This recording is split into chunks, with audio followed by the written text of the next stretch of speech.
বিবেচনাধীন তালিকায় অনেক বিধায়কের নাম রয়েছে, তাদের অনেকে প্রার্থী তালিকায় থাকবেন।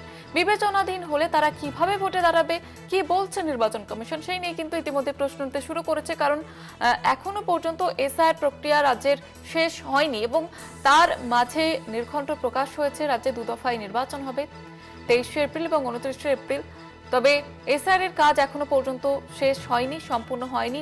বিবেচনাধীন তালিকায় রয়েছেন অনেক বিধায়কের নামও রয়েছে। সেক্ষেত্রে কিভাবে তারা ভোটে লড়বেন সেই নিয়েও কিন্তু প্রশ্ন উঠছে।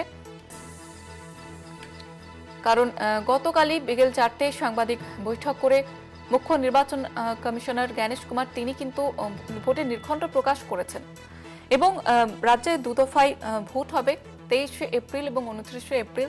তার মধ্যে যদি এসআইআর এর কাজ না শেষ হয় তাহলে কিভাবে যাদের নাম বিবেচনাধীন তালিকায় রয়েছে তারা কিভাবে প্রার্থী হবেন সেই নিয়ে প্রশ্ন উঠতে শুরু করেছে। আমাদের সঙ্গে টেলিফোন লাইনে রয়েছেন আমাদের প্রতিনিধি সত্যসুন্দর ভট্টাচার্য। সত্যসুন্দর, যেমনটা তুমি বলছিলে, দেখো, এই বিচারাধীন ভোটারদের যতক্ষণ না পর্যন্ত নিষ্পত্তি হচ্ছে সেটা নিয়ে কিন্তু একটা প্রশ্নচিহ্ন বা সংশয় রয়েই গিয়েছে। কেননা এখনো পর্যন্ত প্রায় 45 লক্ষেরও বেশি ভোটার তারা বিচারাধীন অবস্থায় রয়েছেন। সেই জায়গায় দাঁড়িয়ে যতক্ষণ পর্যন্ত তাদের নিষ্পত্তি না হচ্ছে তারা ভোট দিতে পারবেন কিনা সেটা একটা বড় প্রশ্ন। এর পাশাপাশি রাজনৈতিক দলের প্রার্থী এমন অনেকে রয়েছেন যারা কিন্তু বিচারাধীন ভোটার হিসেবে রয়েছেন। সেক্ষেত্রে যদি রাজনৈতিক দলের প্রার্থী বিচারাধীন অ্যাডজুডিকেশনে থাকে তাহলে কি তারা প্রতিদ্বন্দ্বিতা করতে পারবেন, সে প্রশ্নটাও কিন্তু একইভাবে রয়েছে। এবং এর উত্তরে নির্বাচন কমিশনের তরফে জানানো হয়েছে যে কোনো রাজনৈতিক দলের প্রার্থী তিনি যদি আন্ডার অ্যাডজুডিকেশনে থাকেন তাহলে তিনি সংশ্লিষ্ট যিনি জুডিশিয়াল অফিসার রয়েছেন তার কাছে আবেদন করতে পারবেন দ্রুততার সঙ্গে যাতে নিষ্পত্তি করা হয় তার নথি। এমনটাই কিন্তু কমিশন সূত্রে জানা যাচ্ছে।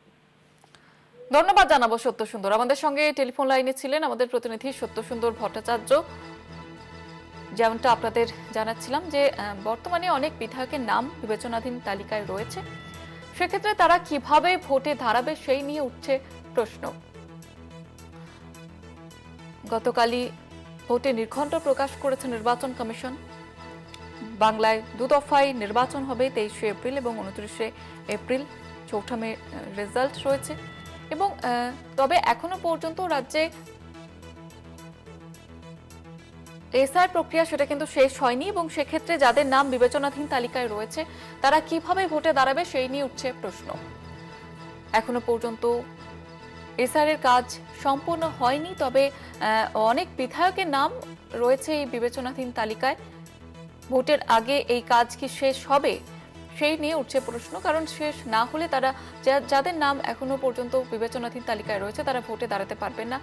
কিভাবে তারা দাঁড়াবে সেই নিয়ে প্রশ্ন উঠতে শুরু করেছে।